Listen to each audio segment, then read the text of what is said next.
On this episode of Jeffito's Movie Blog, the end of the year is upon us, which means it's time for me to count down the top 10 best films of 2017. Stick around.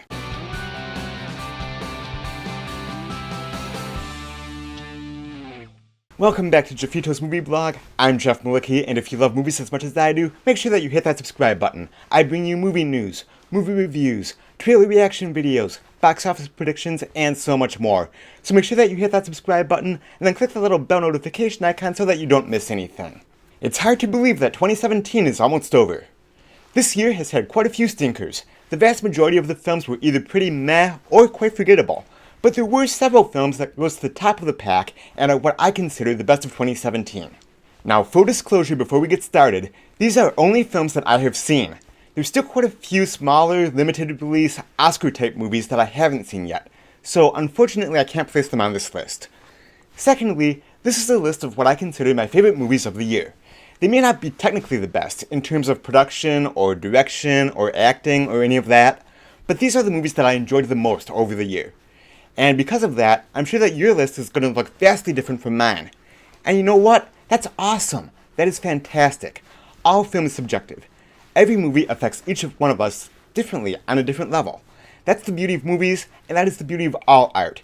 Your list is likely going to be different from mine, so I'm curious what movies will be on your top 10 movies of 2017 list. Leave a comment down below. Let's start out with a few honorable mentions.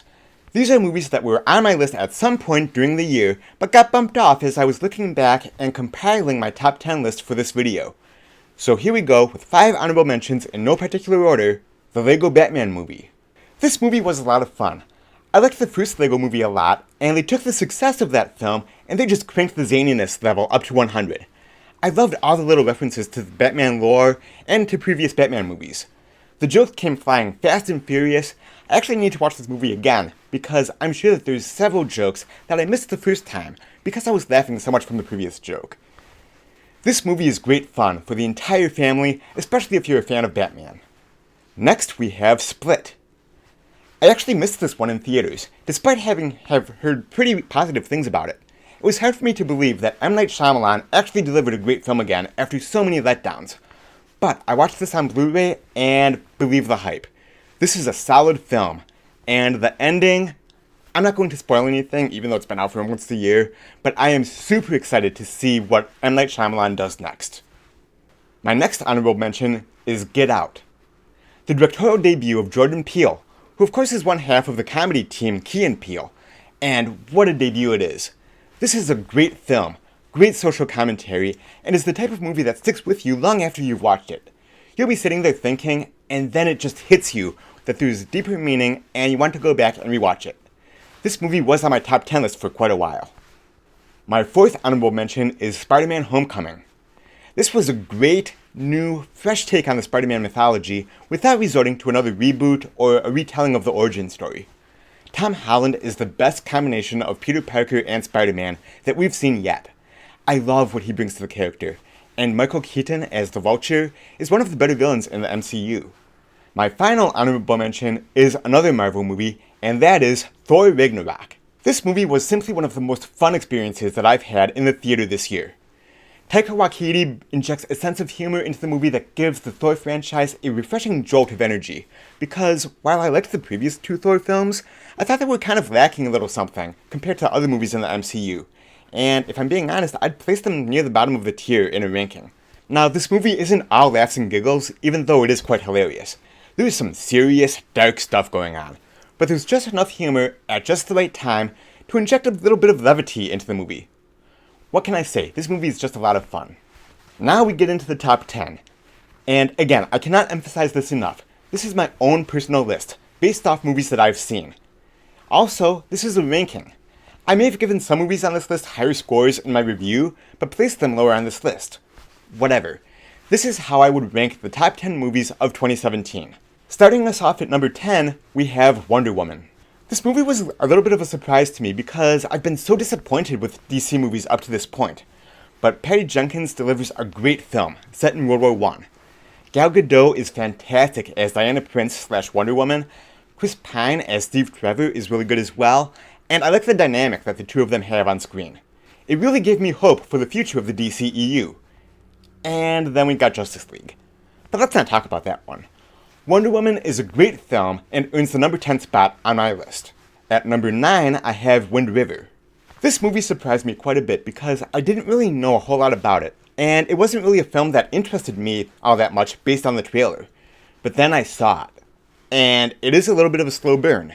It does take a little while to get going, but when it does, man oh man, it sucked me into the story and I was captivated. Jeremy Renner and Elizabeth Olsen, that's Hawkeye and Scarlet Witch for you Marvel fans out there, are amazing. The snowy Wyoming backdrop sets an atmosphere that really adds to the movie. This is a great film that not a lot of people have seen or have talked about, so if you haven't seen Wind River, I highly suggest checking it out. At number 8, I have It. You know that I'm not a horror fan. I don't like clowns. I shouldn't have liked this movie. But you know something? I absolutely loved this film. Andy Muschietti does such a great job with this movie. Yeah, Pennywise is terrifying, but what I loved most about this film is that it's really a coming-of-age movie. It's set in the 1980s. I grew up in the 1980s. I was about the same age that the kids are supposed to be when this movie takes place. And the chemistry and dynamic between the kids. My gosh, this is probably one of the best ensemble casts this year. Each and every one of them is fantastic. I loved it, and I cannot wait to buy it on Blu-ray in a few weeks and watch it again. It is more than deserving of a spot on my list, and I have it at number 8. At number 7, I have War for the Planet of the Apes. This movie is so good, and a satisfying conclusion to what might be one of the greatest trilogies of all time. Andy Serkis deserves to get recognized for his performance capture as Caesar. Watch the first 2 ape movies if you haven't seen them, but then watch War for the Planet of the Apes and enjoy one of my favorite trilogies in recent years. At number 6, I have Dunkirk. Christopher Nolan knocked it out of the park with this movie in my opinion. Now, it was a little divisive. A lot of people didn't like it because it didn't follow a linear way of storytelling. It didn't focus on one or two main characters. And that's the point. Christopher Nolan was making a movie about the event. Not about one guy or a group of people. It was a movie about the event, and as such, it is wonderful. And the sound design in this movie was spectacular. The sound of the planes flying overhead, bullets whizzing by you, the ground shaking with every bomb impact. If this film does not get nominated for Best Sound Design, there's something wrong with the Academy, I swear. Dunkirk is my number 6. Alright, we're getting down to it. Getting into my top 5 films of 2017. At number 5, I have The Big Sick. This was one of the biggest surprise movies of 2017 for me. I thought it was going to be a cute, enjoyable, romantic comedy. And it is. But I was amazed at how much I loved this movie. The real-life story of Kumail Nanjiani and how he met his wife and his relationship with her parents. It was so good. So heartfelt. So emotional. And yes, so funny. This movie was just a joy to watch. I adore it so much. Definitely check out The Big Sick. At number 4, I have Blade Runner 2049. I've got to be honest with you, I'm not really a fan of the original Blade Runner. I've seen it a few times, I watch it again every couple years, but it never really hit me. This sequel, though, really did. It is a gorgeous looking piece of film. Each shot is masterfully framed. The color palette and just the overall feel of the movie is beautiful. Ryan Gosling is great as Detective K, and Harrison Ford is wonderful in reprising his role of Rick Deckard from the first movie. Denis Villeneuve is one of my favorite up-and-coming directors, and I cannot wait to see what he delivers next. At number 3, I have Star Wars The Last Jedi. What? A Star Wars film isn't my number 1? What is up with the universe? No, it isn't my number 1, for the simple reason that after my initial viewing of it, I wasn't sure what to think. I had generally positive things to say about it, but I needed more time and a few more viewings to really process what Rian Johnson did. And I do really love the direction that he's taking the galaxy in. There are still a few issues that I have with this movie though. There are certainly things that I would have done differently, and there's one subplot that I still cannot get into at all, and I feel could have easily been cut out and removed from the film entirely. But overall, it was a really great film. I understand why it's so divisive among fans. I was right there with you the first time. But the more that I see it, and the more that I think about it, the more I really enjoy it. And that is why this is number 3 on my list. At number 2, I will put Coco. Oh my golly. Pixar hits another grand slam home run with this film. It was spectacular. I I loved everything about this movie. And as Pixar often does, they have a way of tugging on the heartstrings and leaving you an emotional wreck. But you love it, and I loved it. It was gorgeously animated, some of the most beautiful animation that I've ever seen. The story was wonderful, the music was great. I cannot heap enough praise on Coco. And at number 1, I actually have a tie. I'm sorry, these two films have been flipping and flopping at the number 1 spot all year, and I just couldn't decide which one should ultimately win out. My number 1 movies of the year are Baby Driver and Logan. Baby Driver is an incredible film. I loved the way that Edgar Wright made almost like a long-form music video. The way that the action and everything is choreographed perfectly to the soundtrack. The music is truly a character in its own right. Ansel Elgort is fantastic as Baby, and the supporting cast is really good as well. This is a really good film, and I cannot recommend it enough. My other number 1 is Logan. Okay, so I guess technically it is a comic book movie. And yeah, it's set in the X-Men universe. But calling it a comic book superhero movie is almost an insult to this film, because it is so much more. It really is a character study, a western, and a drama about an aging vigilante. Hugh Jackman gives his best performance as Logan/Wolverine ever, and he's been playing the role for like 17 years now.